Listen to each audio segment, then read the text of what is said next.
পঞ্চগড়ে নিজ জেলায় শতাধিক গাড়ি নিয়ে শোডাউন করায় প্রশ্ন তুলে এর পরিষ্কার ব্যাখ্যা দাবি করেছেন জাতীয় নাগরিক পার্টির যুগ্ম আহ্বায়ক ডাক্তার তাসনিম জারা। মঙ্গলবার সন্ধ্যায় নিজের ভেরিফাইড ফেসবুক এক পোস্টে তিনি দলের ভাবমূর্তির স্বার্থে এ ব্যাখ্যা চান। যারা সার্জিসকে উদ্দেশ্য করে লেখেন, প্রিয় সার্জিস, আমি এই চিঠিটি লিখছি আমাদের দলের একজন রাজনৈতিক কর্মী হিসেবে। দলের নীতিগত অবস্থান ও স্বচ্ছতার প্রশ্ন থেকে সম্প্রতি তোমার নিজ জেলায় শতাধিক গাড়ির একটি বড় বহর নিয়ে প্রবেশ করায় জনগণের মনে যৌক্তিকভাবে কিছু প্রশ্ন তৈরি হয়েছে। তুমি কিছুদিন আগে প্রকাশ্যে বলেছিলে, আমারে আসলে এই মুহূর্তে কোনো টাকা নাই, ধার করে চলতেছি, এইটাই হচ্ছে রিয়েলিটি। আমার পকেটে মানিব্যাগও নেই।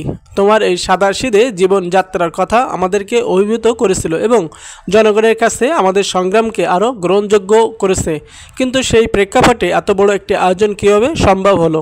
এর অর্থায়ন ও ব্যবস্থাপনা কীভাবে হয়েছে তা নিয়ে মানুষের মনে প্রশ্ন আসাটা স্বাভাবিক। আমাদের দল সততা ও জবাবদিহিতার ভিত্তিতে একটি নতুন রাজনৈতিক সংস্কৃতি গড়ে তোলার যে প্রতিশ্রুতি দিয়েছি, সে জায়গা থেকে এসব প্রশ্নের স্পষ্ট ও নির্ভরযোগ্য উত্তর দেওয়া আমাদের সবারই দায়িত্ব। আমি আশা করি বিষয়টি তুমি আন্তরিকতার সাথে বিবেচনা করবে এবং জনগণের সামনে একটি গ্রহণযোগ্য পরিষ্কার ব্যাখ্যা তুলে ধরবে। এতে জনগণের কাছে দলের ভাবমূর্তি আরও শক্তিশালী হবে বলেই আমার বিশ্বাস। শুভেচ্ছান্তে যারা আফু। পঞ্চগড়ে নিজ জেলায় শতাধিক গাড়ি নিয়ে শোডাউন করায় প্রশ্ন তুলে এর পরিষ্কার ব্যাখ্যা দাবি করেছেন জাতীয় নাগরিক পার্টির যুগ্ম আহ্বায়ক ডাক্তার তাসনিম জারা। মঙ্গলবার সন্ধ্যায় নিজের ভেরিফাইড ফেসবুক এক পোস্টে তিনি দলের ভাবমূর্তির স্বার্থে এ ব্যাখ্যা চান।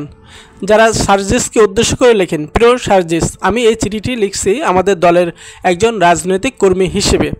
দলের নীতিগত অবস্থান ও স্বচ্ছতার প্রশ্ন থেকে সম্প্রতি তোমার নিজ জেলায় শতাধিক গাড়ির একটি বড় বহর নিয়ে প্রবেশ করায় জনগণের মনে যৌক্তিকভাবে কিছু প্রশ্ন তৈরি হয়েছে। তুমি কিছুদিন আগে প্রকাশ্যে বলেছিলে, আমারে আসলে এই মুহূর্তে কোনো টাকা নাই, ধার করে চলতেছি, এইটাই হচ্ছে রিয়েলিটি।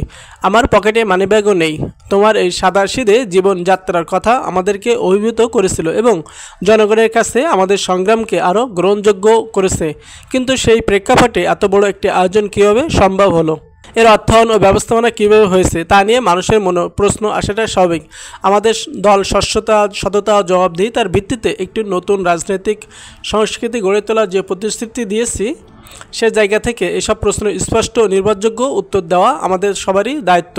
আমি আশা করি বিষয়টি তুমি আন্তরিকতার সাথে বিবেচনা করবে এবং জনগণের সামনে একটি গ্রহণযোগ্য পরিষ্কার ব্যাখ্যা তুলে ধরবে। এতে জনগণের কাছে দলের ভাবমূর্তি আরও শক্তিশালী হবে বলেই আমার বিশ্বাস। শুভেচ্ছান্তে যারা আফু।